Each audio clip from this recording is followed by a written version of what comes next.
will fly on this space shuttle next February.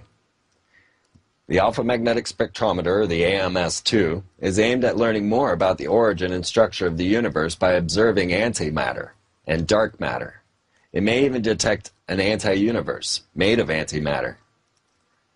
With a magnetic field 4,000 times stronger than that of Earth's, the particle detector will directly examine each particle passing through it in a program designed to complement that of the Large Hadron Collider, ATLAS.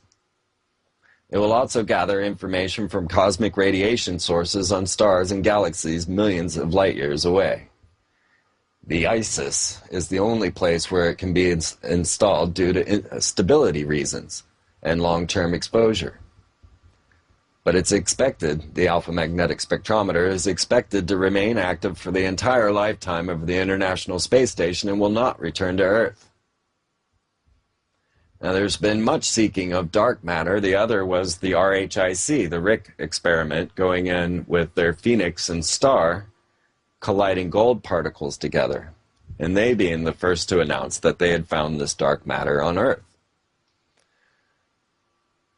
What is going on with all of these? When we start to look to extraterrestrial combative forces, and now the U.S. Air Force has just announced their space readiness, getting ready for their Space Force, beyond having craft to attack and fight extraterrestrial invasion. We might just use something like HARP. We'll get into this and lots more. You're listening to the Free Zone. Well, so is this fear of ET just really a method of weaponizing space? Get people on board. Well, it hasn't been ETs of late. It's been asteroids, of course, or near-Earth objects, as our new UN ambassador of the aliens wants to discuss. We just launched the first space-based space surveillance system, the SBSS, launching last Sunday. And this SBSS actually is reported by the first Air Force asset dedicated to the purpose of observing satellites or debris in space. So this was launched by a Minotaur rocket out of Vandenberg Air Force Base, and this is the same place where they attempted to launch the hypersonic test vehicle, which seemed to be a major fail, and that was the same day that they were launching NASA's X-37B, or what's known as the Flying Twinkie, a secretive space shuttle that's orbiting our planet as we speak.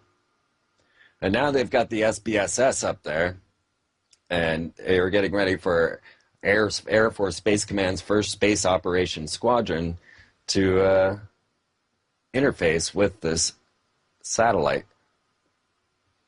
So as we start to see our space war building and our Space Force building, the announcement of the United States Air Force Space launches into production phase. Air Force space launch activity is in the midst of an unprecedented ramp-up as it enters a new production era, says Lieutenant General Tom Sheridan. And he's the commander of Space and Missile Systems Center at Los Angeles Air Force Base. So they've introduced 5 new systems over a span of 12 to 18 months, a new era at their facilities. And so as we launched the SBSS, the space-based satellite, we've got the Asteroid Watch, we've got WISE announcing these incoming stars and other bodies out there, near-Earth objects becoming the talk of the town. And meanwhile, NASA's putting up deep waveguide antennas in Australia. Well, I've really got to wonder if some of these technologies aren't for extraterrestrial opposition. Because when you start to look into, as I was saying, with these early UFO crashes in the 40s and 50s, it was all radar-based. And then they found that high-frequency radio frequency waves would also have a devastating effect on these flying craft. So now we have numerous of these devices around the planet, around the globe, even bringing about the Norway spiral. And we have to start to wonder, because these things are capable of sending transmissions all the way to another star system, as they sent the Doritos commercial to Alpha Centauri with the iSCAT antenna array. And just recently, we had the launch of the Atlas V, which was launching up the Air Force's first advanced extremely high-frequency satellite. It was a middle-of-the-night departure, and that one out of Florida. So now we have numerous satellites going up recently with high-frequency attack range type frequency satellites. And we have the ground-based systems going up as well, along with the surveillance systems of space-based surveillance. What is going on?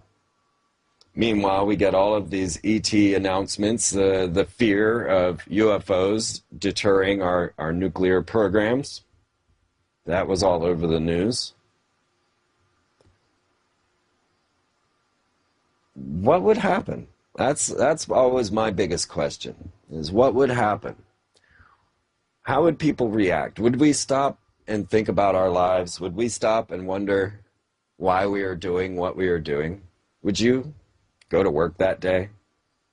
I wonder a lot of times, because I see people just kind of going about their day, and I District 9, Peter Jackson, you think about how those people are like, yeah, those nasty aliens, we got enough people taking our jobs, and continued to think about their real world issues while this craft hung out over the city. Or in the same way with the V series, where they're exchanging people up into the UFOs, and they're offering us all of these advancements in science and medicines. Would aliens come and try and save planet Earth? Not likely. I think any race that's advanced enough to have that kind of empathy would know that we have to save ourselves. Because once you're saved, you're